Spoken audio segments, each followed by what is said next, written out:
One of the questions about the defense is the depth at defensive tackle, and made even thinner with the release of Perrion Winfrey late last week because of the off-the-field issues. Andrew Berry talked about why they haven't added a veteran defensive tackle as of yet. One of the big things that we do early in training camp is really just assess the roster. We haven't seen a lot of our players in pads in a new defensive system. We do like a number of the individuals that we have in that room currently.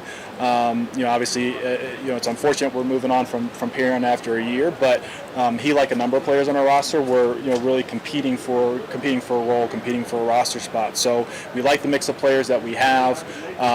Across all positions, we'll see how we feel as we come to the middle of camp and then reassess the roster from there.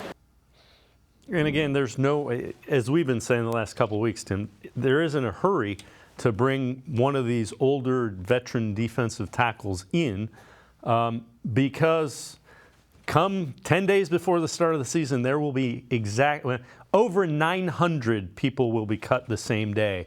And some of those are going to be guys that can play in the league for, 5, 6, 10 years.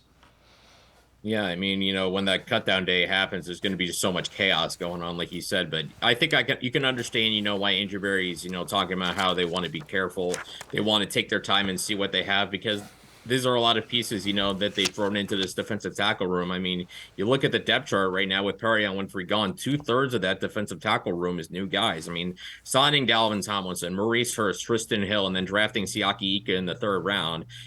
Like I said, that's 4 of your 6 defensive tackles are new guys. So you want to see how those guys come together and develop chemistry with the defensive ends. And not to mention you have Jordan Elliott and Tommy Togiai. I can understand, wanting to see what those guys look like in this new defensive system, because those guys have only ever played for Joe Woods. So you would want to see what they look like in Jim Schwartz's defense, if they can be fits. And if not, then, like you said, there's guys that could be cut, toward at the end of training camp, at the end of the preseason. Also guys out there for agency, maybe like a Shelby Harris or Matt Ioannidis are still out there. There's plenty of veterans that just seem like they don't want to go through training camp. So there's certainly going to be guys available out there. An injury could open things up. So, I mean, it makes sense, go through a couple weeks of practice, see what you have, see if you have a standout guy that is clearly not just, better than all the rest, but worthy of starting next to Dalvin Tomlinson. If you don't have that for your Andrew Berry, I think it's worth going out and trying to get another veteran who you can just plug right in.